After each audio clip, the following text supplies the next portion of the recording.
Hello everyone.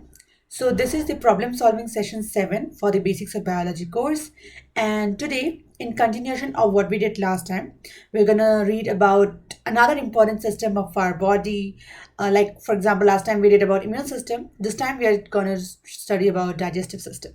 So let's start. So first we'll talk about nutrition.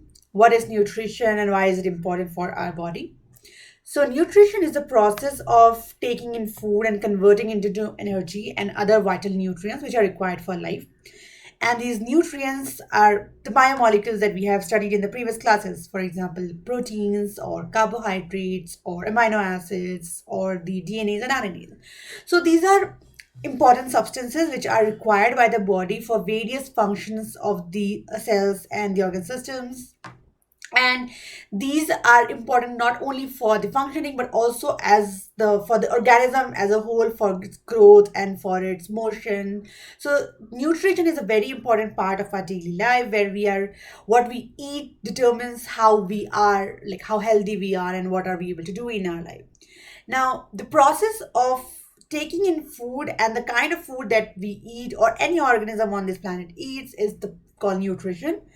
And different animals have different kind of nutritional requirement. For example, some animals, they have very simple requirements, so they feed on very simple inorganic compounds, while for example humans, they feed on very complex compounds like carbohydrates or proteins. So what I mean by complex compounds is these compounds, like for example carbohydrates.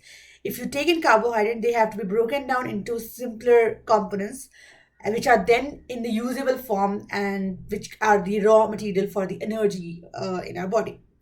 So because different kind of organism feeds on different kind of food and they are built differently, so the mode of nutrition also varies among these species. So we'll read about the mode of nutrition in the coming slides.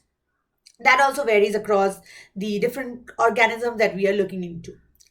So here you can see, just to summarize, like what are the different kind of animals and plants who are all using nutrition for fuel, for energy, for their work. And this is the basic equation that we have already gone over in previous PPTs or slides, where we saw that the photosynthesis is the main mode of nutrition for plants, where they use carbon dioxide, which are sequestered by the roots of the plants, and the water, which are then in the presence of sunlight, which are used for the synthesis of sugars and oxygen. So, as I was mentioning, there are different modes of nutrition for different animals. So, the first mode is autotrophic nutrition, as this has been extensively discussed about plants and their photosynthesis. Photosynthesis is also done by algae and cyanobacteria. But why are they called autotrophs? What do you mean by auto? Auto means self. So the mode of nutrition for these organisms are self-nutrition. Basically, they produce their own food, and that is what they use to store and generate energy from. So what they use is they use simple inorganic methods like water and carbon dioxide, and then they use it further in the presence of sun energy source, for example, sunlight, to produce sugars. And the sugars are what they use to for storing and for the energy generation purposes.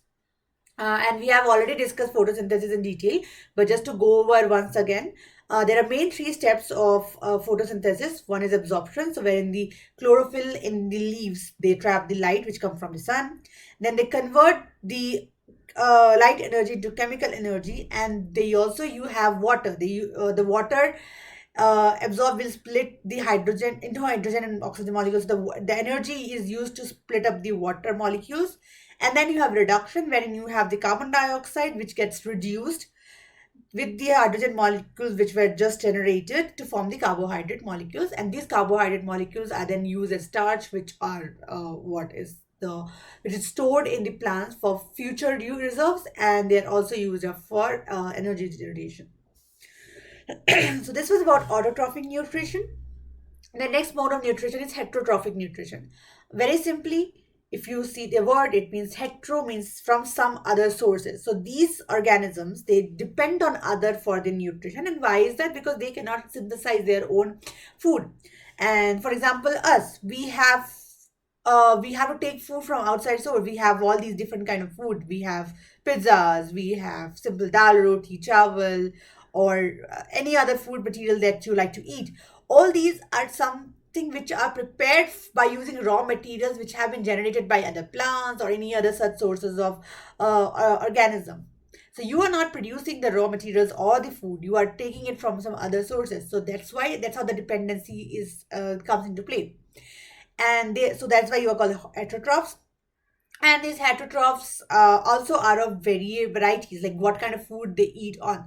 So they could be herbivore, they could be carnivore and omnivore, and this depends on the environment and their adaptation. So for example, here, if you see here, herbivores are those organisms or animals that feed exclusively on plants. So you will only find them feeding on plant materials or grasses. And then you have carnivores who exclusively feed on meats or animals. So they feed on other animals. For example, lion, for example, alligators, for example, tigers. And for herbivores, you have examples of cows or horses. But then you have some animals who are called omnivores, who are able to feed on meat as well as the plants. So they feed on both of these materials. So they are called omnivore. An example are we, because we have both plants and animals and we can digest them both. Then we have bears and we have the pigs. So all these are omnivores. They can feed on both plants and animals. And that's just it. They're also divided into multiple categories based on what kind of nutrition they have. So the more of the nutrition. And this is one important line here which says the survival of heterotrophs can be said to be depending directly or indirectly on plants, which is true, because just what if you are feeding on plants, then you are directly feeding on there's a direct mode of nutrition, right? You are having the food directly synthesized by the plant. But if you are having any animal and that animal also is eating plants, so for example, we have any animal, we feed on any animal, that animal is also feeding on some kind of food which is produced by plant. So that is an indirect mode of nutrition. So what I'm trying to refer to is here is something called food chain. So you have plants as the producers, and then these plants are so they are fed by some consumers. They are called the primary consumers, and then you have a secondary consumer, which are animals that feed on these animals, and then you have the tertiary animals, which are generally the topmost predators, which feed on all on secondary consumer, basically having food produced by indirectly by the plant, the producer. So I'm trying to build like draw your attention to something called food chain. And in food chain, it's not in the environment or in the nature, no ice system is isolated. So that's not just a single food chain. A single organism can feed on multiple chains. So I will try to probably draw and show you that what I mean. um, So let's say you have plant here. So they are the producer. They have they are fed by the first consumer. They are generally called the primary consumer. Then you have the secondary consumers and you have the tertiary consumer. So this is a food chain, a linear chain. But in nature, this organism feeds on plant, but this does not only feed on this plant. It feeds on multiple plants. So it will feed on this plant, it will feed on this plant, it will feed on this plant. And then there is another consumer from some other chain who's also feeding on this plant. And then there is another consumer here who is feeding on this secondary primary consumer, and then this primary consumer as well. So you see that not a single food chain is not isolated. They're all interconnected with each other, and such a system is called food web. So food web is what is there. It is prevalent in the nature, where you have multiple organisms feeding on multiple prey. And what I wanted to highlight here is that all these organisms in the consumers are somehow dependent on the plants for their survival, because the food that they eat is ultimately coming from plants. Okay, so moving on. As I mentioned, there are three modes of nutrition for the heterotrophic nutrition. So the first one is parasitic nutrition, second is saprophytic and holozoic. So parasitic, as the name suggests, it's a parasite, so it has to feed on an organism. The food is taken from an organism.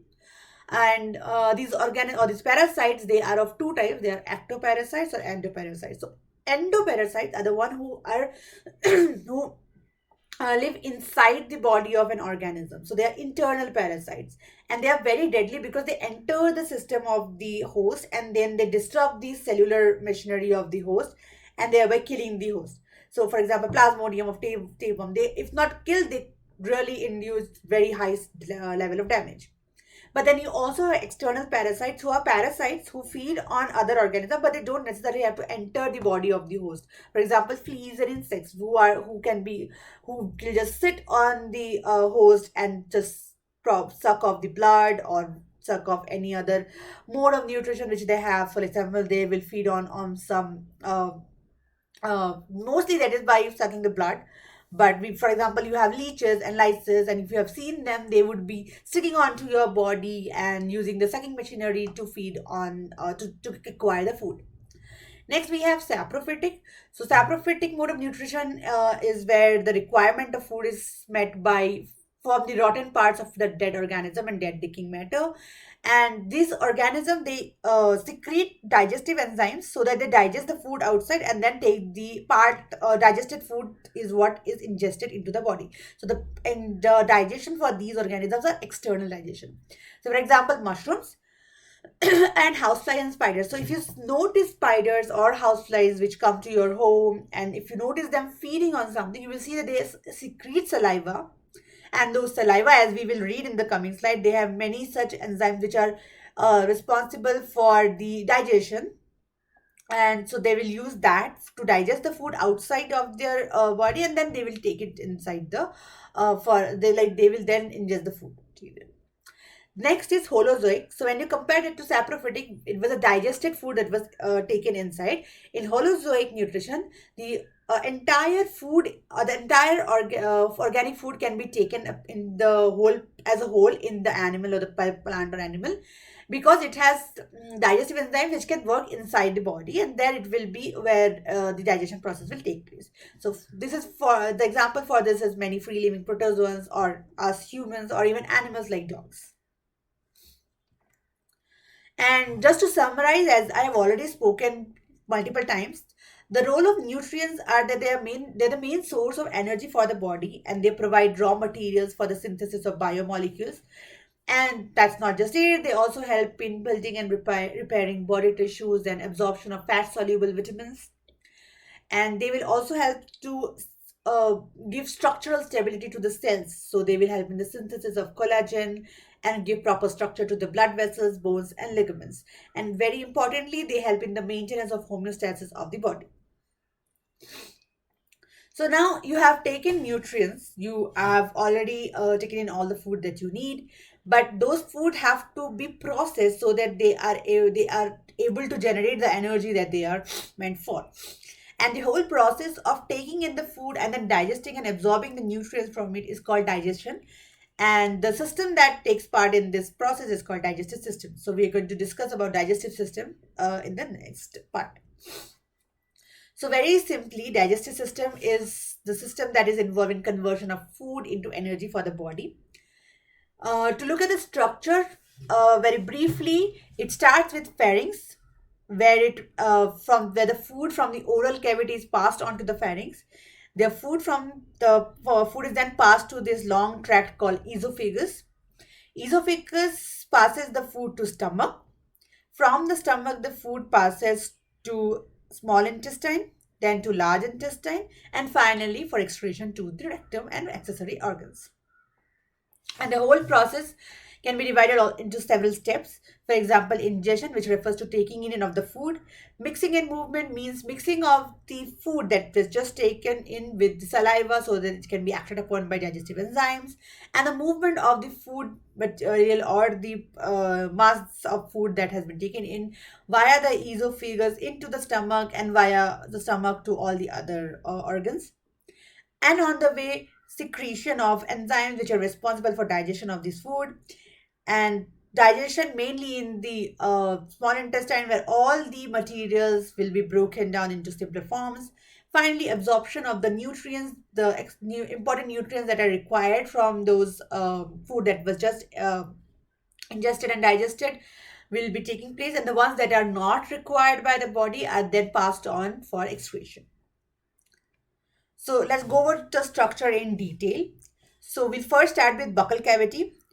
So as we have mentioned already that buccal cavity is the first place where the food is taken in, and it's help in the passaging of food to the later parts of the body. So if you see the buccal cavity, it is mainly surrounded by palates. So this part of your mouth is called the palate, the upper part here, and then tongue and teeth. So all these together make up buccal cavity or oral cavity.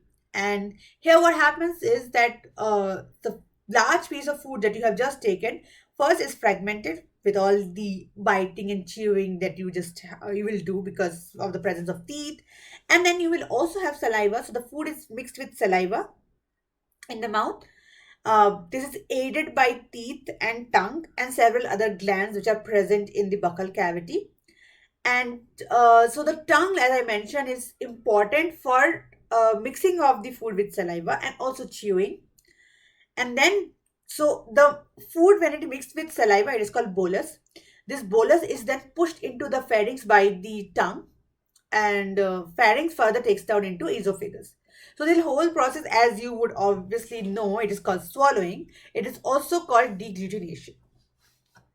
Now, if you just look at this structure of the buccal cavity and we go over it, so here you can see it's the lip, then this is the teeth. We'll come to the structure of teeth and the number of teeth that are present in next slide. Then you have the tongue. Then this is the palate. So palate in the anterior portion is called the hard palate, and the a portion behind it is the soft palate. Then it ends at something called uvula. This side is the cheek. So this portion, vestibule, it is a slit between the cheek and the teeth. So it is called vestibule. Its superior vestibule is here, and in the lower part is the inferior vestibule. These are the different teeth, which we will of course discuss. And then you have the gum, which is the supporting structure for the teeth. And then you have the tongue here.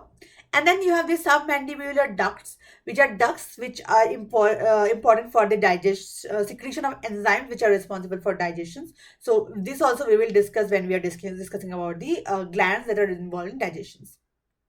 So this was about buccal cavity. And then we now can discuss about the teeth, as I mentioned.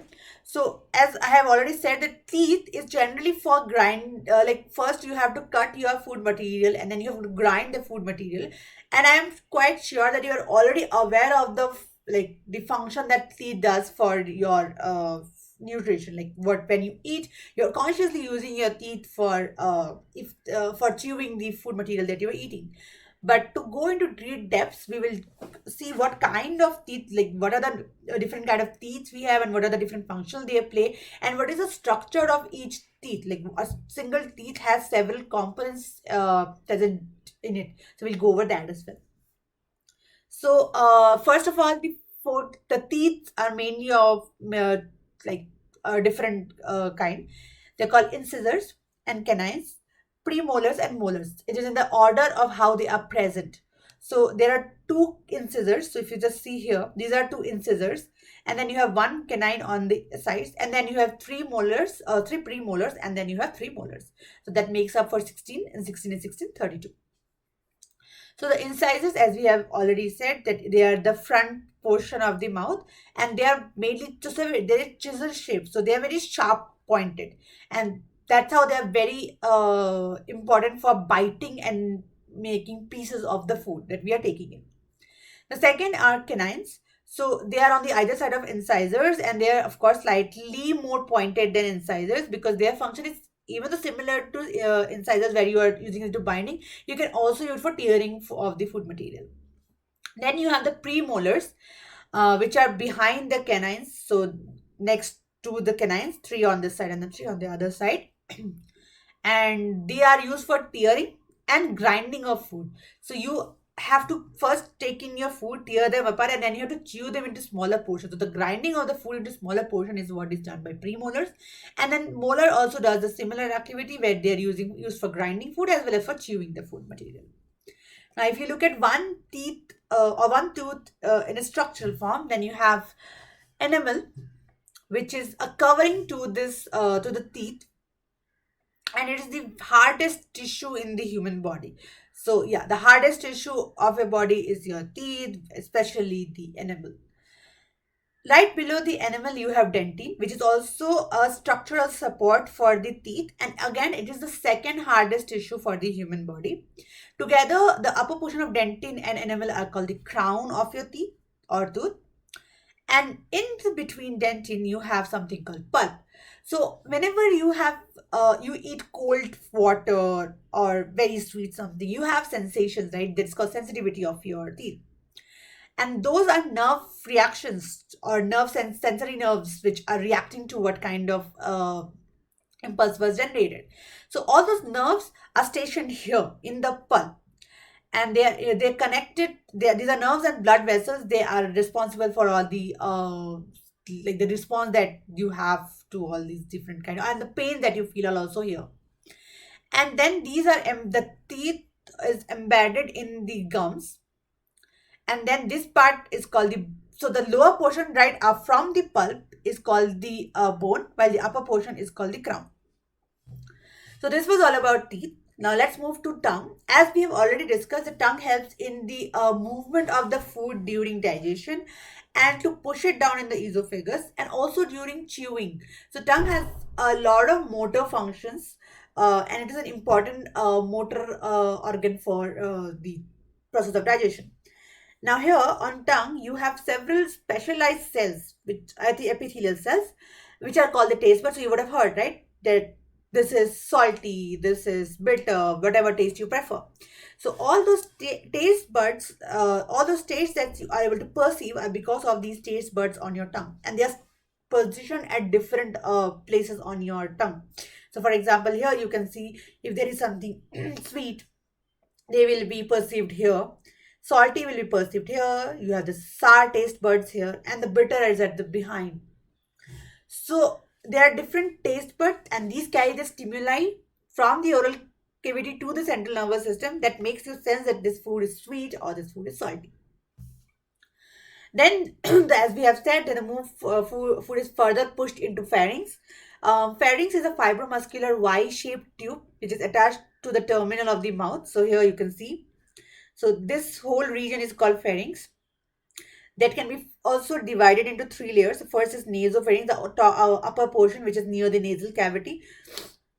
Then you have the oropharynx, which is near the buccal cavity where it receives the food from the buccal cavity. And then there's the hypopharynx that moves down towards the esophagus and the trachea. So what happens, as we have already seen, that the food is passed from here into the esophagus, and it is then pushed down in via the esophagus into the stomach. So next is obviously esophagus. So esophagus is a long pipe here, as you can see, and it connects the pharynx to the stomach. Here, when your food is being passed via esophagus, the movement is called peristalsis. So peristaltic movement is how your food passes from your pharynx to the stomach via the esophagus, and these are involuntary muscle contractions. So basically there are a lot of muscles here, longitudinal and circular, which makes up this esophagus. The contraction of these muscles is what is pushing the food towards the stomach. So how does this contraction take place? So you have the longitudinal muscles, they are contracting. As a result, the lower part of the esophagus will become short. You can imagine, as then when you are contracting something, as you go here, it becomes shorter, then it becomes longer. So when it is, the longitudinal muscles start to contract, the lower part of the esophagus becomes short, and this, because of this, the wall is pushed outward, and as the wall is pushed outward, the food can move into the bolus can move into this part. So the bolus moves to the lower part. Again, when this happens, then the circular muscles will relax. As and when they will relax, they will again come back to the original position, and then they will again undergo this longitudinal muscle construction. Again, the lower part will open up and the food will move down. So if you see the movement, it will be something like this. The food is moving via this kind of motion, and that is called a peristaltic motion. And this is controlled by medulla oblongata, where you have these signals which are coming to the esophagus to continue the contraction process. So if you look at this structure here, you have something called vagus nerve, which receives the signal from the medulla oblongata uh, to continue or to carry on with the contractions. So here you have the upper esophagus sphincter. Sphincter is any junction which allows the movement of a certain thing from a certain position to the other position. So here it would be the bolus from the pharynx into the um, esophagus. And why similarly, when the food moves from the esophagus to the stomach, you have the lower esophageal sphincter. So now we move to the stomach. So stomach is the widest organ of the alimentary canal. So widest means in its breadth. So you can see here. So everything was simply like longitudinal here. So all these are long enough. But the stomach, even though the length is short, it's very broad. So that's why it's the widest organ. So it can be divided into two portions. First is the oral body and the antrum. So this is the body, the frontal portion, and antrum is the later portion. The body also can be divided into something called oral portion, where you take the first two-thirds of the body, and then if you take the remaining portion of the body with the antrum, that could be called as a caudal. Caudal means towards the end. So you can divide it into either oral, caudal, or body or antrum. But the idea is the same, that it has multiple uh, subdivisions according to the functionality of the different parts. So the most important function of stomach is the presence of enzymes. Enzymes like digestive enzymes like renin, pepsin, hydrochloric acid, and mucus. Hydrochloric acid, it makes the pH of the stomach very acidic. And here the initial or the partial digestion of food starts to take place. So especially proteins and fats, as we will see, they start taking place here itself. So hydrochloric acid is present here to help in ameliorate all the digestive process. But the most important thing is that because it is acidic, this can corrode the cells present in the lining of the stomach. But that doesn't happen. So another important factor, when you say acidity, remember, like, there is a very common problem, something people call that I'm feeling acidity or burning in my stomach. So all that is because of the presence of hydrochloric acid when the secretion goes very high. Also, you feel hunger when you feel the urge to eat food. It is also because of the secretion of HCl in the stomach. Anyways, so because HCl is being secreted here, the stomach has mucus all over it so that it can protect these cells from the damage via the HCl. And the mucus is present here in the epithelial cell layer boundary or lining, protecting the internal environment from the HCl. Again, so it, as I mentioned, that it some of the digestion takes place here, and along with the enzymes and mucus and HCl, it also produces something called Cassell's intrinsic factor. And this factor is important for the absorption of vitamin B12. So vitamins are also very important, as you would remember. They are accessory like compounds which are required for the many of the important reactions in your cell systems. So they are used as cofactors. So vitamins are also very important, and one such important vitamin is B12, whose absorption is like enhanced, or whose absorption is it occurs via the Cassell's intrinsic factor, which is produced by stomach. And absorption happens in intestinal wall, so it is very important that it is produced here and it is then taken to the intestine so that the absorption takes place. So just to go over the structure once again, so it is the esophagus, and there we have already seen there. This is a this sphincter, the lower esophageal sphincter. This part of the stomach is called fundus, and you have many of these mucosa, which are the mucus cells, and then you have the body, antrum, and the canal. So the canal is where it will pass the food towards the end, and it will pass on to the small intestine. Again, it has a sphincter here, which is called the pyloric sphincter, from which regulates the movement of bolus from the stomach to the intestines. Now moving on to small intestine. So as we have seen that the food from stomach moves to intestine. So the first place that the first intestine is the small intestine, where it goes for further digestion and absorption. And this lower part of the gastrointestinal tract or GI tract can is comprised of three parts. So it is the duodenum, jejunum, and ileum. So you can see here, this is stomach. So this first part is duodenum. Then you have the jejunum and then the ileum. And this is the longest part of the alimentary canal. The stomach was the widest. This is the longest. But if it is the not looking the longest, it is because of the fact that it is highly coiled. So you can see here it is highly coiled structure, and that is why it has, and because of it coiled because of a reason. It is coiled, and when it has a lot of folds and ridges, and because it is important for digestion and absorption. So absorption requires surface so that the nutrients can pass this blood barrier and enter the like blood for carrying to the other places. So you have to have more of the surface so that this absorption takes place or this exchange takes place. So with this folds and ridges of the small intestine, they increase their surface area so that they can absorb more of the nutrients. And so we have already spoken about bolus. So when bolus comes to stomach and mixes with all these digestive enzyme secretion, it is called chyme. This chyme is then moved again into the small, it moves through the small intestine by peristaltic movement, as you can imagine how, because it's a tubular structure. So it will move by peristaltic movement. And here, the partial digestion of food was taking place in stomach. Here is where the complete digestion will take place. So all the proteins, the carbohydrates, fats, nucleic acid will all be digested in the small intestine. So to look at the structure once again, here you have the pylorus or the pyloric sphincter, then the duodenum, then the jejunum, and lastly you have the ileum. Right near stomach, there are two more organs which we will come when we are talking about secretory glands. But just to give you an idea, you have the liver and the gallbladder, and they also play an equally important role for digestion. Now, food will or the time will then move to large intestine for further absorption.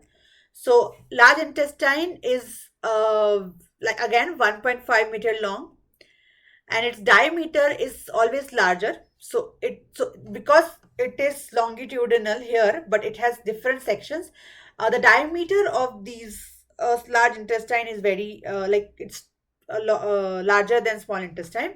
It again can be divided into three parts: cecum, colon, and rectum. So if you see from here, if you start from looking from here, you have cecum, then you have the entire colon here, and then you have rectum, which is for excretion.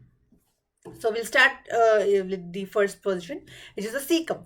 So the cecum here is a pouch-like structure. So here is where the small intestine will, like pass the chyme into this large intestine. And here, again, there is a sphincter, which is like how do you say, regulating the movement of the flow for chyme into the large intestine in a unidirectional manner. So that is called the ileocecal wall. And what is the function? Like I mentioned, it is unidirectional, so it will prevent the backflow of the fecal contents from the colon to the ileum. So this does not come back from here. By pressure, it will open, pass the material into the large intestine and close. So the backflow is prevented. So you have the cecum, and the cecum has a outgrowth which is called appendix. So you must have heard about appendicitis and appendix being removed. So this is where the appendix is, and it is an outgrowth, and if it grows to a certain extent, it needs to be removed because it causes discomfort. And it is absolutely okay because it's a vestigial organ anyway. Vestigial means remnant of something in the past that was important, and it is not important for our human body. So it is generally removed if it reaches a certain like length. So you have the cecum here, and then you have this colon. Colon can again be divided into three regions. First is the ascending colon, then the transverse colon, and then the descending colon, ending somewhere called sigmoid curve because of the sigmoid curve or the sigmoid structure that it has, and then it finally goes to rectum. Rectum is where the food is kept for further excretion. So As I mentioned, the proximal region of colon concerned is mainly concerned with absorption and distal storage. So food has been absorbed, yes, but is food only it is not only used for absorption and breaking down. It is also used for synthesis and storage of food, and that is mainly done here. Like this region is where food is taken up for storage.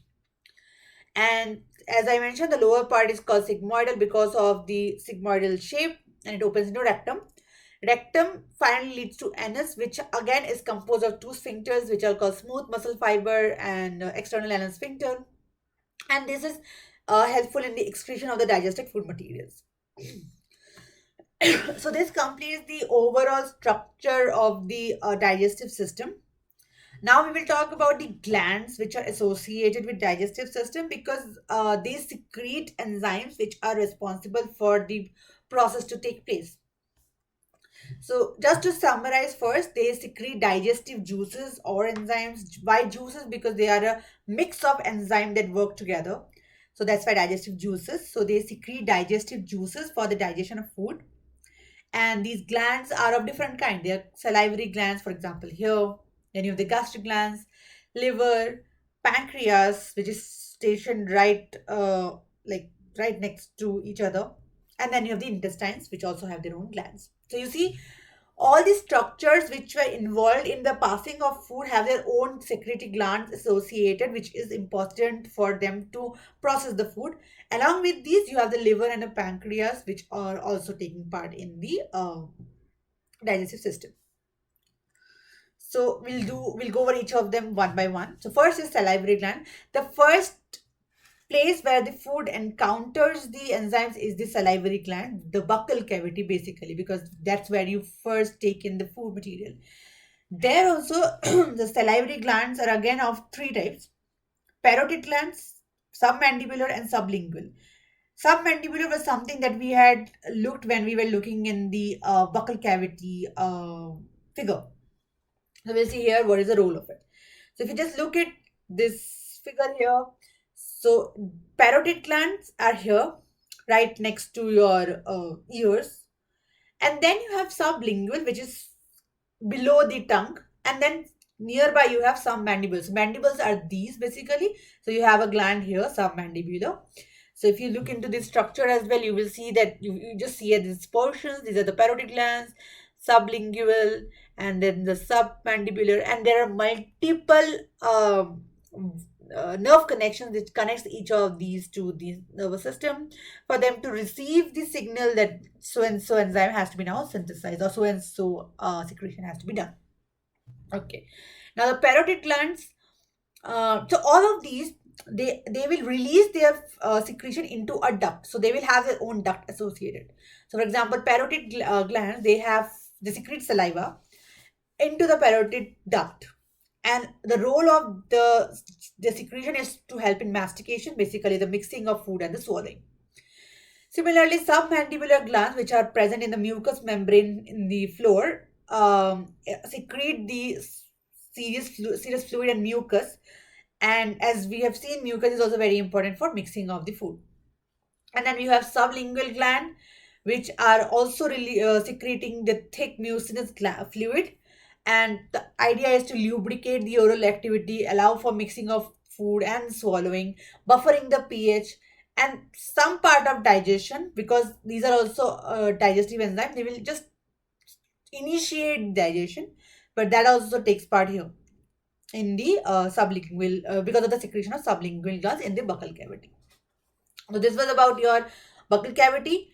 In the esophagus, the glands generally secrete mucus, because the purpose of esophagus is to pass the fruit from one place to other. So you want it to be very swift motion. So they will have this mucus, which will help in the lubrication during swallowing. So we were talking about saliva and how that is important. Why is it so important for the buccal cavity or the dental hygiene or the digestive process as a whole? So saliva is a viscous fluid, and its optimum pH is somewhere around 6.8. So it is nearly neutral, and it is generally composed of two major kind of proteins majorly. So ptyalin or amylase and mucin. So ptyalin or amylase, and you can see from the word amylase, as I had mentioned previously, if you see something with ase, it means to destruct or to break it down. So here amylase means to break down amylose, amylopectins, so starch. So it will start by breaking of this digestion of the starch. And mucin is for the protection by secretion of mucus. So, as in when you start eating food, or even if you look at food, does it happen to you that you look at your favorite food and you start salivating? That's because your visual cues give your nervous system the cues to enhance the secretion of saliva, because it perceives that you're now gonna eat this food and you need that food to be nicely lubricated and swallowed for the digestion. So it'll start secreting saliva, and that also happens when you are in the active process of eating food. So whenever your food is present, the rate of secretion of saliva increases, and because the ultimate goal of the whole procedure is to moisten the food and lubricate it. And other than the two major protein that we have spoken about, it also consists of uh, lysozyme, acid phosphatase, aldolase, cholesterolase, lysozyme, maltase, catalase, lipase, urate. So all these I named them individually because I want you to understand that there are so many different kind of catalyzing enzymes which are working on different substrates and have started the initial digestion of these food. So your food can have proteins. It will start digesting the peptides. It will have lipids. It will start digesting the lipids. It takes some raw sugar. It will start working on those as well. So there's different enzymes that will work on different substrates. And so, as I have already mentioned, what are the substrate for these? These are generally the starch and glycogen, and they are converted to maltose, isomaltose, dextrin, and glucose. And they also consist of lysozyme. So if any bacteria is being present in the like in the food, or it is being digested, so the lysozyme can kill them and dissolve them. So the saliva basically functions to help in the digestion process and aid in the movement of the food via the canals. Now we move on to the next part of the digestion system, which is the stomach. So the glands associated with stomach are called gastric glands. So they are present in the wall of the stomach. Again, they are secreting enzymes which are highly acidic in nature, and this makes the pH of the juice that is secreted by gastric gland to around 2. And you can imagine how very acidic the environment in stomach region is, given the fact that it also secrete HCl. So you can imagine the amount of damage that can happen because of acid reaction to with the cell walls or the cell lining. So to prevent that, mucus is secreted, and now you can imagine the importance of mucus secretions. So, in the gastric glands, you have generally three types of gastric glands present, and those are made up of cells, different kind of cells like parietal cells, chief cells, and mucus or mucous cells. So, parietal cells, as we'll go to the structure in a moment, but just remember, parietal cells supply the HCl, so they are the ones who secrete the HCl, which get the cue for the secretion of HCl. Chief cells, they provide pepsin and these enzymes like renin and gastric lipase. So they will start the like the initial digestion. And then you have mucus cells which secrete the mucin, the mucus lining for the cell. Other than that, the juice will also consist of sodium chloride, potassium chlorides, and phosphates, all these different kind of salts as well. And in addition, they also have two more cells like argentaphin cells and endocrine cells. Argentaphin cells, they secrete serotonin, which are vasoconstrictor, and endocrine, which produce gastrin. Gastrin triggers the secretion of enzymes and HCl. So these are hormones that secrete, or they regulate the other secretions of the gastric gland. So hormones is what gives the cue, right, for all these initiation of these secretions. So these are the cells that produce those hormones that enhance the functionality of the cells here. Now, just to look at the structure here. So We had seen the mucosa in the stomach when we were doing the structure of stomach. So this is a mucosal layer, and this is a submucosa.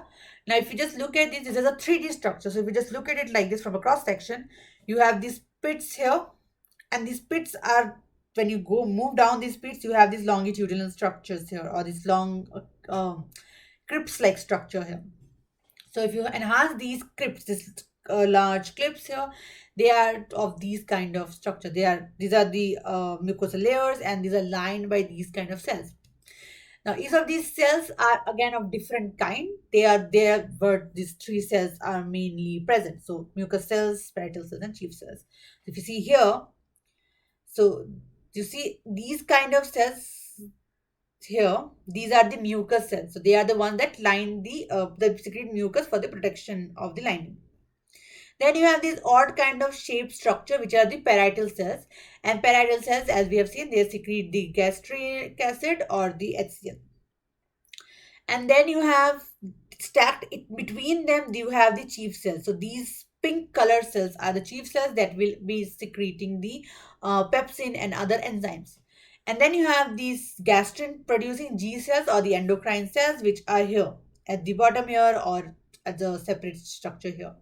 And then you also have some other cells like D cells and endochromatin like cell, which are producing other hormones that are responsible for other processes. For example, here histamine stimulates the production of acid, rather, and to it just cannot continue producing HCl forever, because in that case it will corrode the um, lining no matter how much production you have, because there will be a certain level of HCl that it can tolerate.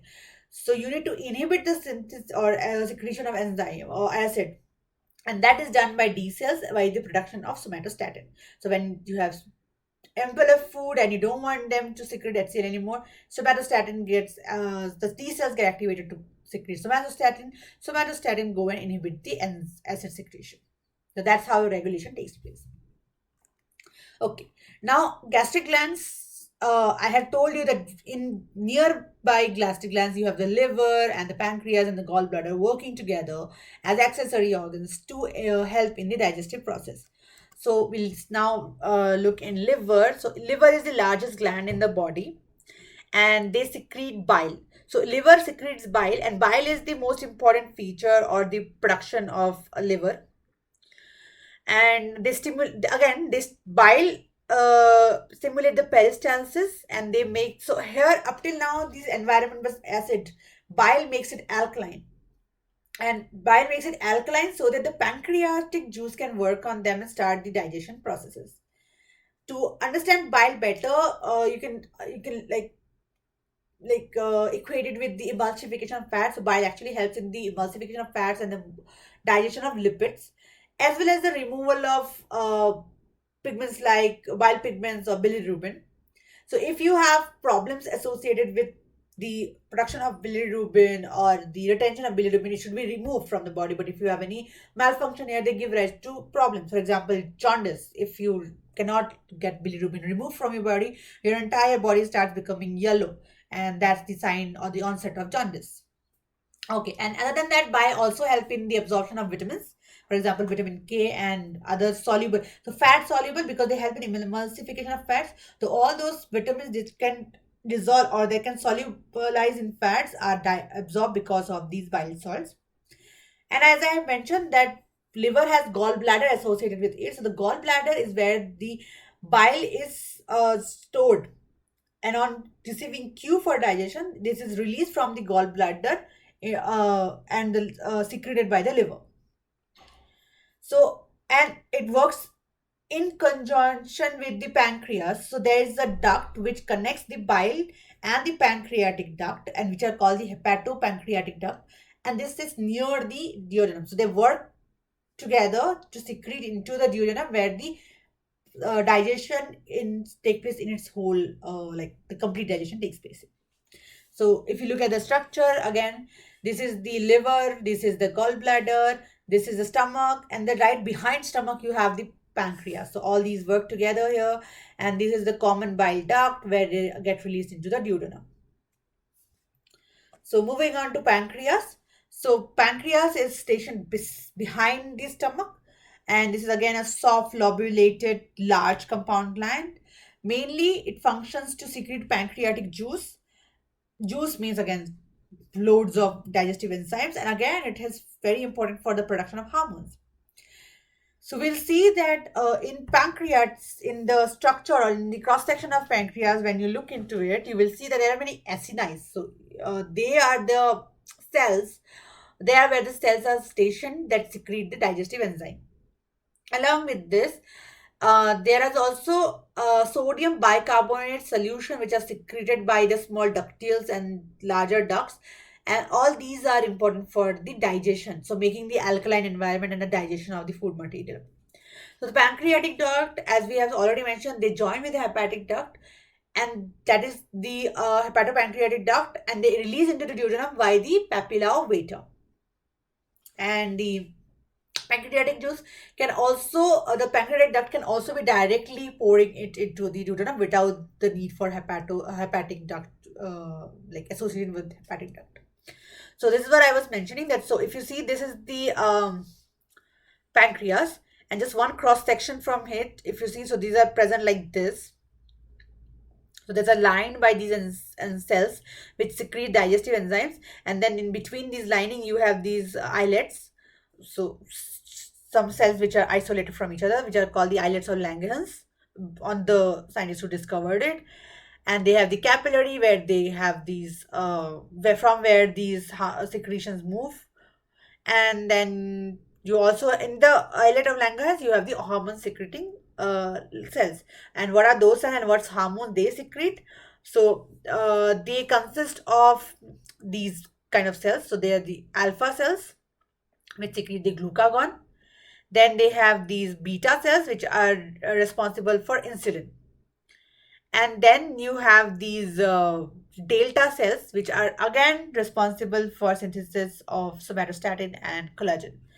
And then you have these acinar cells which are lined here, which are responsible for the digestive enzymes secretion. And then you are lined, and they are then lined by the blood vessels which can take up the enzymes or the glucagon and the insulin. So these glucagon and insulin are all responsible for the process of glycolysis, or the formation, or the like the formation of the glycogen. So the catabolism and anabolism reaction is also like factor for those reactions are also secreted by pancreas. They are controlled by pancreas. And I was mentioning about anabolism, so and storage. So the glycogen that is produced after the breakdown, and these are the extra glucose that are not required, they're stored as glycogen. They're generally stored via the liver. So the liver is where they're generally stored. Okay, and then so the pancreatic juices that we have to name are consist of three proenzymes: trypsinogen, chymotrypsinogen, and procarboxypeptidase, and several enzymes. For example, pancreatic amylase, lipase, and nucleases. And they aid in the digestion of all the biomolecules, as their name suggests. And so here we had mentioned about sodium carbonate, right? Sodium bicarbonate being amply produced. They are for the neutralization of HCl here, because now HCl. So if so pancreatic juice works in alkaline environment. So for HCl that has come with from the stomach to be neutralized, the sodium bicarbonate is present, which neutralizes HCl, so that the pancreatic enzymes can work. Here, there is one important term called proenzymes. Proenzymes are enzymes which are secreted in inactive form, meaning that they could be a fold that is preventing them from functioning, or the structure, or some a molecule that is attached to it, or some peptide that is still connected which makes it like inactive. So they are proenzymes, means they are components that can become enzyme upon suitable activation. So for example, whenever you see names like pro-carboxypeptidase, so carboxypeptidase is an enzyme, but you have something called pro, that means it's a proenzyme. It means it is inactivated. Or trypsinogen. something like ogen, chymotrypsinogen. So these enzymes, these inactive enzymes, will be activated by some factors to become the enzymes that they are responsible. For example, procarboxypeptidase on activation will become carboxypeptidase, and then it will work on the carbohydrates to digest them. Similarly, trypsinogen and chymotrypsinogen, with their respective factors, they will get activated to trypsin and chymotrypsin and then work on the peptides and the proteins. So, and why is it important to have it in a pro-enzyme form? Again, for the whole purpose of protection, you need to have self-regulation. You just can't go on cleaving every protein and every other thing that comes into in account.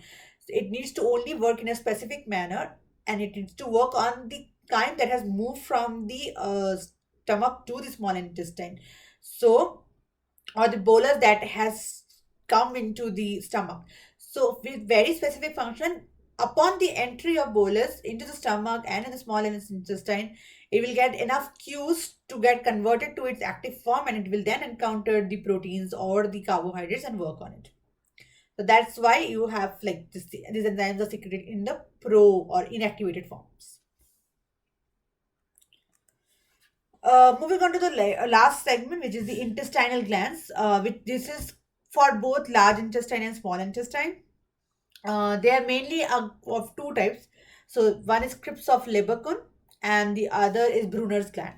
So first, crypts of Leberkun is present in the so these are again crypts. So basically, they are tubular glands. So they are simple tubular glands which occur throughout the small intestine between the villi. So we'll see when we look for absorption that small intestine has lots of villi, this protective structure. We have spoken about this when we were talking about folds and ridges as well.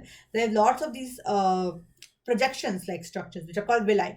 And these villi are important because they are responsible for absorption. And in between or among these villi is where you will find these glands which are responsible for secreting all the enzymes. So, as I mentioned, they secrete digestive enzymes and mucus, and this mucus is generally by goblet cells. So, the cells that secrete mucus are goblet cells. And then you have these secretions. So, there the intestinal juice or the intestinal gland secretions are called the intestinal juice or the succus entericus. And their pH, as you can see, is alkaline. And they again are poured into the intestine, and they contain now because for here it has to be complete digestion. They will have n number of enzymes that will function on different kind of substrate to help in the digestion. So for example, aminopeptidases, intestinal amylase, maltase, isomaltase, uh, dextrinase, sucrase, intestinal lipase, nucleotidase, and lactase. So and enteropeptidase or enterokinase. So we'll come to enterokinase in a moment, and that's how they can digest different kind of food. So if you just look here, um, you have these scripts here. So the enterocytes are here.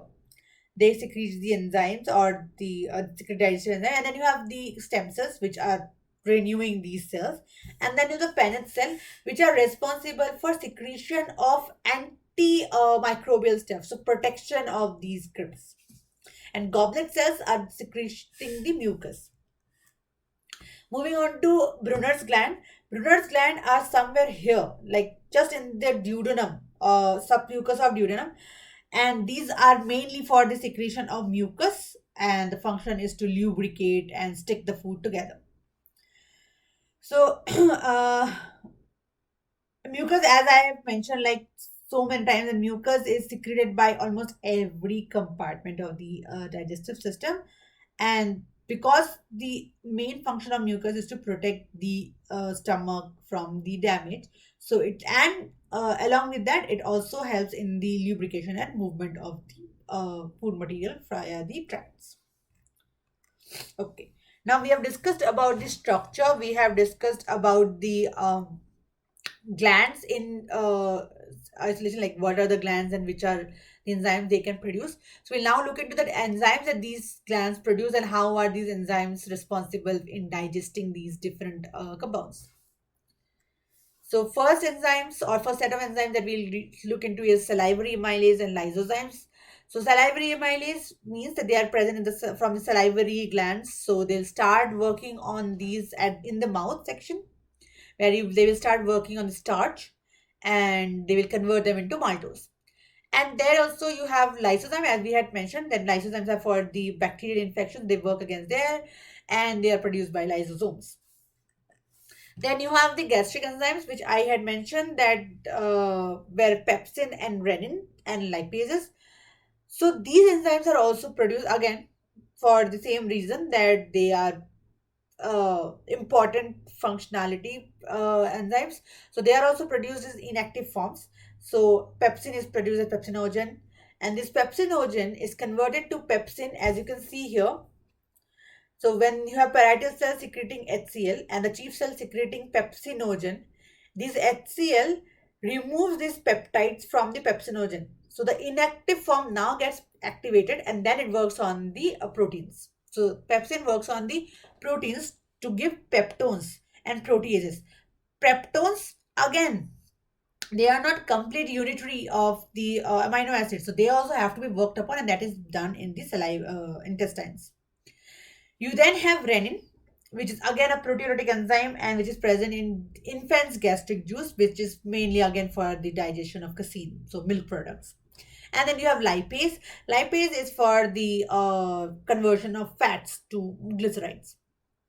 So to summarize, here you can see that the mouth has salivary amylase, stomach has HCl and pepsin, and we'll come to these in a moment. And they work on these different kind of substrates. So you have proteins, you have carbohydrates, and you have oils, and all these different enzymes work on these different substrate to give you the end products. Then we have spoken about pancreatic juices. We've already spoken about trypsinogen, chymotrypsinogen, and procarboxypeptidase. So if you have trypsinogen, that is an inactive form. Once it get and so enterokinase is where I mentioned, right? If I just have to go back once again. So I had mentioned about enterokinase here. So the enterokinase has, or the enteropeptidase is responsible for the conversion of the trypsinogen to trypsin, and this trypsin then is used to convert the protein into peptides. Similarly, chymotrypsinogen is also converted to chymotrypsin and it again works on the same peptides. Cholesterol esterase, as its name suggests, that it works on hydrolyzing the cholesterol esters and the glycerols, tri-di or monoglycerols. And then you have procarboxypeptidase, which get converted into active form and it works on to cleave the carboxy, so the CONH terminals of proteins. And then you have amylase, lipase, and nucleases working on their respective substrate, for example, polysaccharides or fats and nucleic acids to give the nucleotides or monoglycerides and disaccharides. Then we have the intestinal juices, which have the disaccharide, dipeptidases, lipases, nucleosidases, and lactases with their substrates. And the end products are generally the simplest form of the biomolecule, like simple sugars or glucose. Then you have glucose and galactose, then fatty acids, glycerols, amino acids, and then fructose. So all these are the simple biomolecules that are there that are amenable to absorption by the large intestine and small intestine. So all this, whatever we have discussed, we can summarize via this slide here. So we'll just go over this very briefly. So we'll start with the oral. So here we have different biomolecules and where all they are digested and the different locations or different parts of the digestive system. So in the oral cavity, which along with oral cavity, we'll also think about pharynx and esophagus.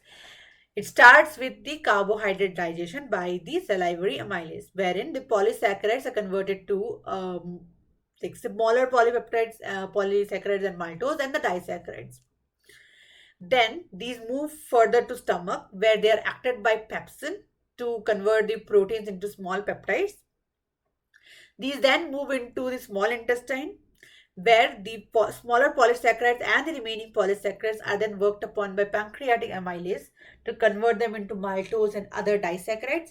And the disaccharides, which had already formed in the oral cavities, are passed on further to the small intestine epithelium. So it starts from the lumen, then to the epithelium.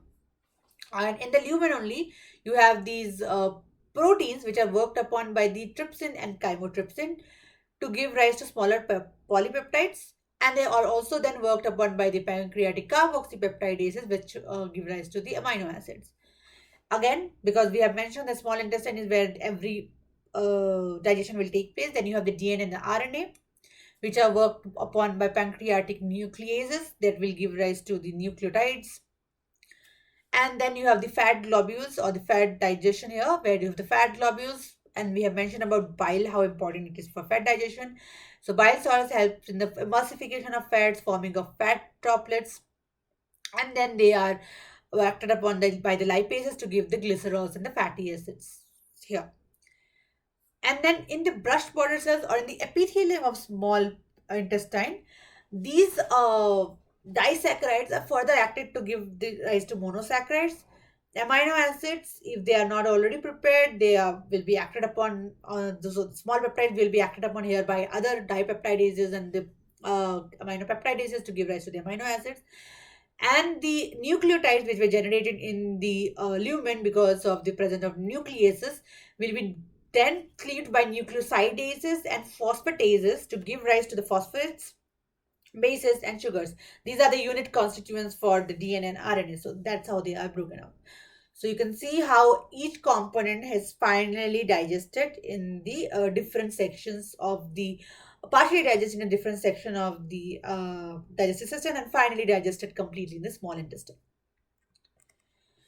So, taking all this together and to go over digestive process as a whole, we'll just go over once again. We'll start with mouth. So, it starts with mouth, where the food enters the alimentary canal through the mouth and is chewed by teeth and broken into smaller pieces and mixed with saliva. From there, it goes to esophagus, where this tube connects the mouth to the stomach and collecting the food. It passes it on to the stomach by peristalsis. It then passes to the stomach, where it is mixed with several gastric juices and have low with this low pH containing juice is acidic of course, and they help in the digestion of food and potentially harmful bacteria, and it is partial digestion that is taking place here. Then you have the liver and gallbladder and pancreas working together to enhance the digestion. So the liver produces bile which helps in the digestion of fats and oils. Gallbladder is where this bile is actually stored, and it is from there it is released on cue. And then you have pancreas, which is the produces the enzymes or the pancreatic juice, which consists of all the digestive enzymes, which is responsible for the breakdown of the large nutrient molecules. Then the food passes to small intestine, where it is mixed with digestive enzymes and the bile that is just produced by the small pancreas. And the enzymes then speed up the digestion process, and these nutrients are then absorbed into the bloodstream. We'll see the absorption process in the next segment. And then the food passes to large intestine, where you have the colon and the rectum. And the colon, here you have the water which is being reabsorbed, and the excretion is by the rectum and the anus. So it summarizes the process of digestion and excretion. We are left with understanding how how absorption takes place following digestion. So that's what we're going to do now. So we're going to look into absorption of the digested food material. So as we have mentioned, that this absorption takes place mainly in the small intestine, and so here the simple nutrient molecules are absorbed by a different mechanisms. So as also mentioned that water is partially absorbed by stomach as well, but it's mainly absorbed by the large intestine. And you have minerals and vitamins are also being absorbed in the large intestine.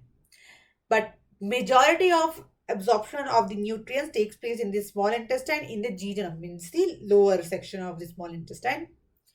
And vitamin B12 is absorbed in ileum. Remember, there was the factor, Cassell's factor from stomach that is helping in the absorption of the vitamin B12, and you have iron, which is absorbed in duodenum. So different section, different nutrients are being absorbed. And what happens is, so they are absorbed and they are so they're passed to the blood, and then they're transported to different regions of the body for storage or chemical modification. So just to go over here, if you have this as the villi, where you have the small intestine, then you have fatty acid, which is taken by the mucosal cells, water molecules by osmosis, fructose or any other sugar molecules which need some facilitated diffusion. So it cannot move by following the gradient. So it is facilitated with some other, like it follows the gradient but cannot move on its own. So it is facilitated with any other molecule. And then you have amino acid which move against the gradient. So generally what happens is, how does a movement of material across a membrane takes place? From high concentration to low concentration. So the movement is from high to low, and this is the gradient that they follow. So all this diffusion here happens when the molecule is in high concentration outside the membrane. It moves into the membrane following to equalize the concentration here, and that is by simple diffusion. That means just by the concentration gradient it can move across. Osmosis is for water molecule. So the movement of water molecules across a semi-permeable membrane following a concentration gradient is called osmosis. Facilitated diffusion is diffusion again in the flow of concentration gradient, however with the help of an effective molecule. So it has to be a carrier that can take this molecule from outside to inside. But active transport, and all these transport are passive transport because they don't require any energy. But active energy is required for or energy is required for active transport. Means a solvent or a molecule is moved against the concentration gradient. So instead of moving from high to low, it is moving from low to high. And from low to high, it requires energy because it will not take place by itself. So some molecule energy, for example ATP, is required for this movement, and that happens for amino acid during the absorption process. So as I had mentioned previously, that absorption is enhanced by the presence of structures like this called villi on the small intestine, and they are present in the epithelial tissue lining of the intestine. And as you see, they are wrinkled, they have these villi, they also have microvilli. So they have this enormous surface area where you can have more absorption taking place. And so the food is, whatever nutrient is being absorbed by here, they have these blood capillaries right next to them, or lymphatic vessels called lacteas, like here. The nutrient is then transferred to the blood, and the blood is, because it is flowing across different part of the body, it can travel with the nutrients to the different part of the body. So the thin surface layer of epithelial or the villi here transport the nutrients from the lumen to the, it has to be in the lumen of this small intestine to pass on to the blood. And blood is able to absorb molecules like sugars, amino acid, glycerol, salt, all the and water soluble vitamins like C and B, and it carries them to the body parts. But lymph is for the fat soluble vitamins and the fatty acids. So you have fatty acids and the fat soluble which move via lymph in the form of chylomicrons, and then you have the water soluble compounds which move via blood. So if you just look into here, this is the small intestine with its crypts, and these have these different villi here. So these villi have microvilli, again smaller structures, and they are connected by blood vessels and lymphatic vessels. And these are brush border cells lining the intestinal wall. So to see it more better, if you see here, these are the villi. All these cross section of one villi will show you that these are lined by epithelium, and with and they are like enriched with blood vessels and lymph vessels. And right next to it you have the mucosal membranes, which are also called the lamina propria. So the base, the ones that is just embedded in the mucosal layer. So here is how they move. So let's say it is in the lumen, right? So in the lumen, this is the intestinal lumen, this is a fluid. So this is how the movement takes place. So if you see, just moving glucose across or amino acid across, you have other ions which are also moving, facilitating this movement. For example, for the glucose to move into the from the lumen into the blood, you have the outflow of bicarbonate and hydrogen, and concomitant inflow of sodium, amino acid, and chloride ion. And this happens for many other compounds as well. And similarly for fats, you can see that they are forming this, they are entering lymph, forming the chylomicron, and then they are being taken to the liver, where they are further synthesized as like different modifications to the fatty acids and the glycerols, to give rise to VLDLs or HDLs, high density lipoproteins or low density lipoproteins. Or they can be also taken to blood, where they are stored as triacylglycerols for further use. So, this was something I had mentioned very briefly when I was discussing about liver, that any malfunctioning of any of these steps can give rise to diseases or disorders which can hamper these normal flow of chains or chain of events. So, we'll go over some of them. So, you see, every part of the digestive system can be affected, and can be like can give rise to different disorder, disease, or have its own problems associated with it. So we'll start with the esophagus here. So the first thing is that all of these are cells, made up of cells, and if cells lose their control of regulation for growth, then they can grow enormously, giving rise to cancer. So you can have cancers, carcinomas almost everywhere. So the first place is esophagus, where you can have squamous carcinoma. Then you have this part, which is the esophagus, where you can have adenosarcoma. Adenosarcoma basically is about the fat cells and an advanced layer or advanced stage of cancer cells. Then you have the esophageal varices. Then you have gastric ulcer. Remember, as I have mentioned, that these HCl can damage the cellular lining, and if there is no proper intake of food or proper nutrition is not maintained, this HCl can damage the cellular membrane or walls. So something like this is what gives rise to gastric ulcer.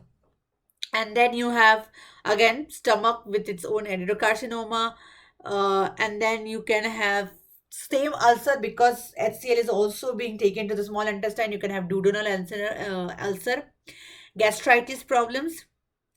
And then you have so polyps are outgrowths. So in colons, you doesn't there could be what do you call outgrowths of cells on these colons, which are called the polyps. So colon polyps.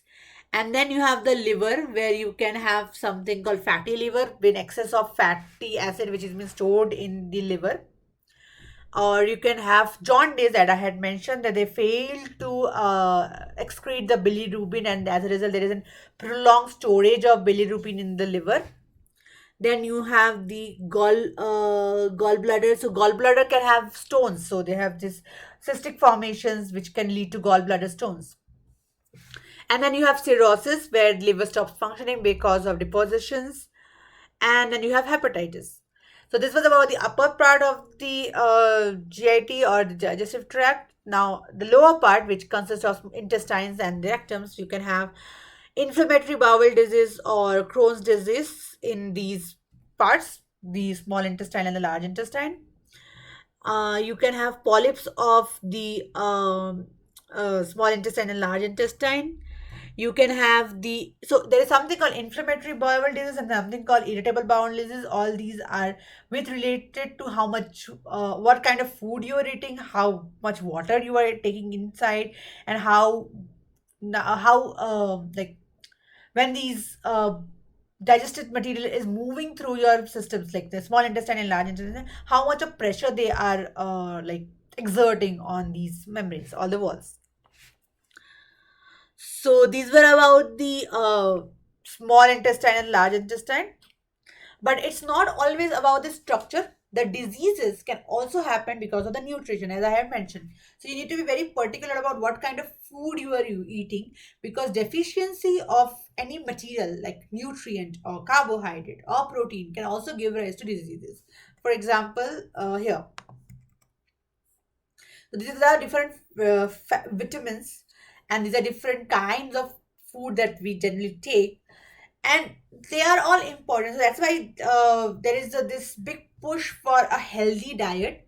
A healthy diet means to have a well balanced diet which consists of all these vitamins, proper proportion of carbohydrate, proteins, and fats, because all these are raw materials for some or the other kind of biomolecules, and all the biomolecules are required for functioning of your body. So that's why you should be very focused on what kind of food you're eating. So for example, here, let's go over these vitamins and how actually we can see that what are these vitamins and what are the deficiency diseases that can be caused in these vitamins. So the first part is the vitamins that are fat soluble vitamins, which are like A, D, E, K, and then you have the vitamin C and the vitamin B complexes, or the vitamin Bs, which are part of water soluble. So the basic difference between fat soluble and water soluble vitamins are the solubility. So generally, if you have something called as fat soluble vitamins, that means that they are generally soluble in fatty acids. And if they are water soluble, that means they are polar, so they can solubilize in water. Okay, so let's move to each of them. So the first is fat soluble protein. First is vitamin A. Vitamin A is called retinol, retinal, or retinoic acid. So there is something called retina in your eyes, and I hope you know that. So and you can now imagine why is it important for, like, with having vitamin A, because they are important for your eyes. And as you can see that if you don't have vitamin A, and if there's a deficiency of vitamin A, it can lead to night blindness or keratomalacia. And then if you have a deficiency of vitamin D is called ergocalciferol or cholecalciferol. Calcium. Calcium is important part of your bones, for the structure of your bone, for the stability of your bone, for the strength of your bones. So if you have a deficiency of vitamin D, it leads to rickets or osteomalacia. Osteomalacia. Osteo means bones. So any problem with bones is osteomalacia. Vitamin E is tocopherol, and if the deficiency causes anemia, especially in newborn infants. Vitamin K, phyloquinone, and menaquinone, so they're important as clotting factors. So if you have deficiency of vitamin K, then you have bleeding problems, bleeding diathesis. These were about fat soluble. Similarly, for vitamin B, B1, which are thiamine, which deficiency can give rise to beriberi. Riboflavin can cause, or deficiency can cause riboflavinosis. You can have pellagra, which is a skin problem for vitamin B3 deficiency. Vitamin B5, pantothenic acid, is a very important cofactor, and it can give rise to paresthesia if it is deficient. Vitamin B6 can again give rise to anemia. And vitamin 7, biotin. So I'm sure you would have heard biotin word if you are looking into cosmetic products. So if cosmetic products use folic acid, B7 as their enhancer or something to do with good skin. So you can see that if there is a deficiency of vitamin B7, you can have dermatitis. Vitamin B9, which is folic acid, can lead to neural tube problems. And B12 can give rise to megaloblastic anemia. And remember, B12 was important because it was being how do you say, stomach was secreting factor for its absorption particularly. And then you have vitamin C, which is ascorbic acid, and if you don't have ample of vitamin C, you can have the curvy. So some products that you can have for each of them if you want to not have these diseases. If you want to have vitamin C, please go for oranges. These are very good. If you want to have vitamin A, you can have milk, you can have eggs, and you can have good foods always. So please eat leafy vegetable, uh, leafy materials and fruits because they are rich in vitamins and they can help you have not just to avoid these diseases but have a much more happy and balanced life. So other than vitamins, if you have problems with the deficiency of biomolecules, for example protein, then you can have diseases like kwashiorkor. If you have iodine deficiency, you can have goiter. So goiter is somewhere like you can see the swelling of your this region, thyroid region. If you have a deficiency of iron, you can have anemia. And I'm sure this is something the doctors keep telling you that try to if you have any if you are anemic, if you are born anemic person, or if you have a severe anemia, people are given iron supplements so that their iron level in the body goes up so that they can tackle with the anemic problem. And then the others that we are listed, as we have already mentioned about, these are related to the vitamin deficiency. So this kind of highlights on how important it is for us at our end to eat good food, nutritious food, and then to understand that all these have impact not only on our health but also on the functioning of the cells in very, if we just zoom in and look into the individual functions. Okay, so that covers for today's topics. And now we'll discuss some questions which are based on these topics. So the first questions are the type of nutrition where organism takes in food that is digested by enzymes secreted outside the body.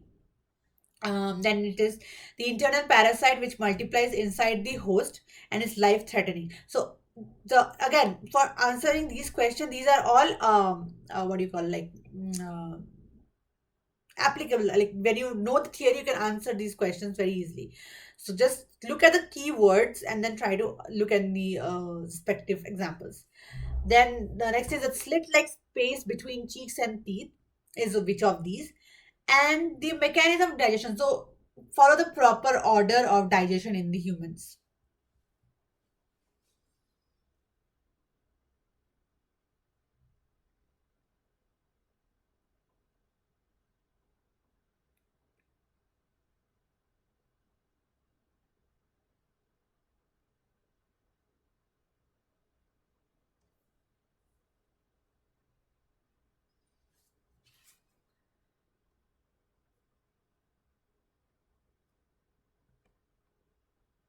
Okay, so these are the answers.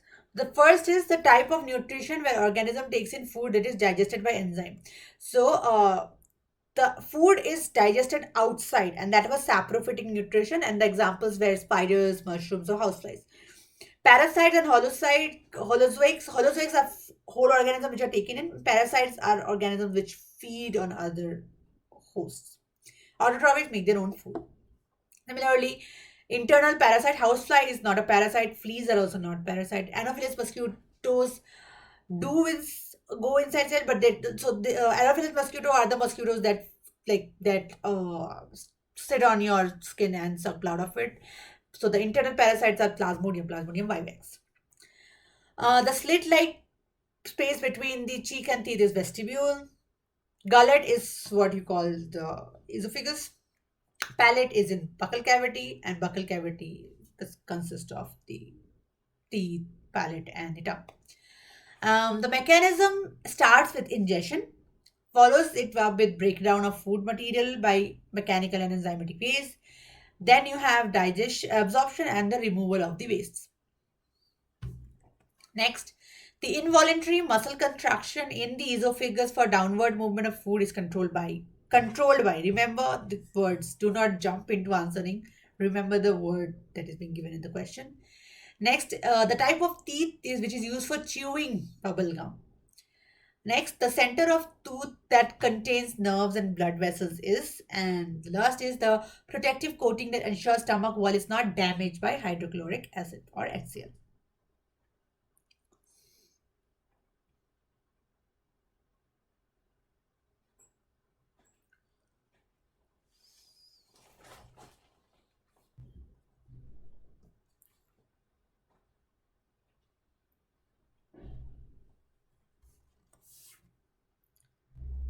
So the first question, as I said, it is being controlled by medulla oblongata, and the movement is called peristalsis.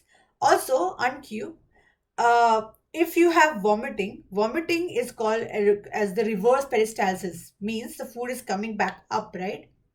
So it is called reverse peristalsis.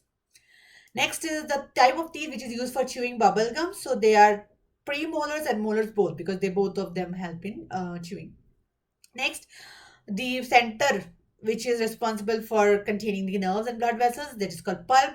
Enamel is the hardest portion, which is on the crown, on the top. Dentin is the in between, which is the responsible for the giving structural stability. Cementum is also for giving structural stability.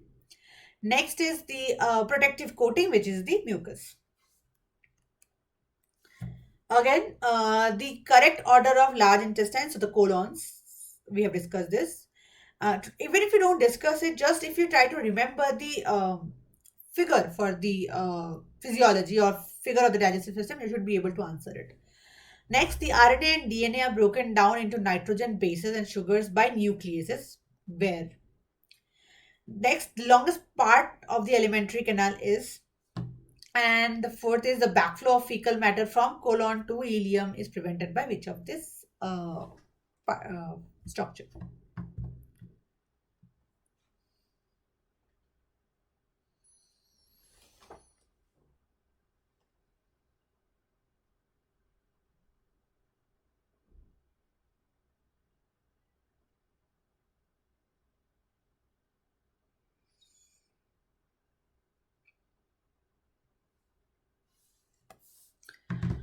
Okay, so the first one is, as I mentioned, that you need to remember the figure, right? So the movement in or the passage of food into a large intestine is by small intestine. So it moves to small intestine, from small intestine to a large intestine, and it follows ascending colon, which is in the upward move direction. Then the transverse, which is the horizontal, and then the descending loop, so the descending colon. Sigmoid is at the end in sigmoid shape, and then at the end you have rectum, and then it's followed by anus. Right? The RNA and DNA are broken by nucleases in the small intestines. Longest part is small intestine. It is coiled, that's why it is not spread. And the backflow of fecal matter from colon to ileum is prevented by. So if you don't remember the exact terminology, you do remember the word that are taken. So rectum is after your large intestine. Pyloric sphincter is pyloric, means stomach. Venous is something to do with veins. So it was ileum and colon. So it was ileocecal is written here. So ileocecal should give you the cue that it is the answer. So generally, the naming of these structures are based on which direction and what organs they are connected with. So sometimes the name itself should give you the answer of to the question. So the next part is the cells that secrete intestinal antimicrobial proteins and also lysozyme is which of these? Carbohydrates are broken to glucose and stored as glycogen. Again, where is the storage taking place? Cholesterol, esterase, and phospholipase enzymes are produced where? And the disease because of severe vitamin D deficiency is which?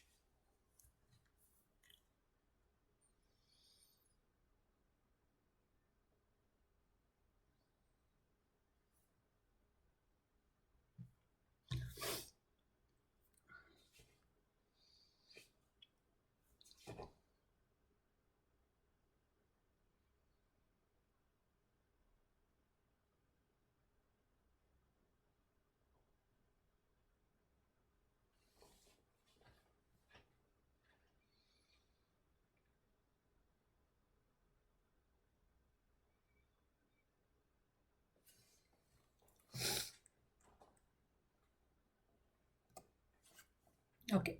So the first question was about antimicrobial protein, which was Paneth cell. Goblet cells were for mucus. Enteroendocrine cells and argentine cells were for your hormones. So argentine cells were for your so serotonin, a vasoconstrictor, and enteroendocrine was for your gastrin, which was for secretion of HCl. Next, where are the glycogen stored? They're stored in liver.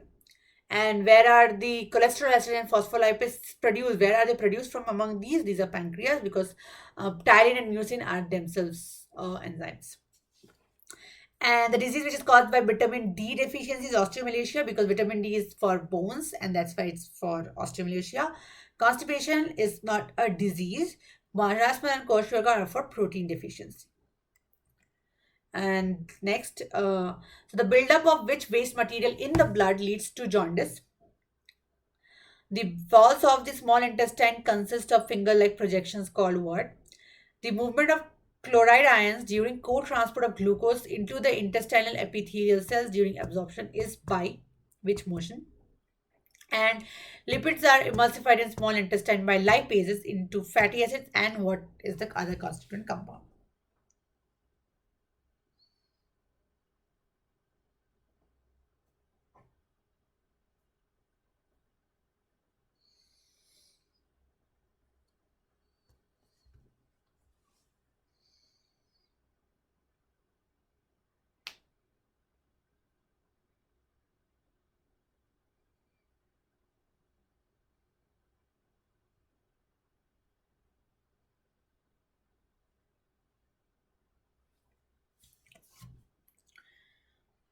So the first one is buildup of which base material? As I had mentioned, jaundice was for bilirubin, and the walls of the small intestine consist of villi, and the movement of the co-movement of glucose and chloride is because of diffusion, and the lipids are emulsified by lipase into fatty acids and glycerol. That's the constituents of lipids.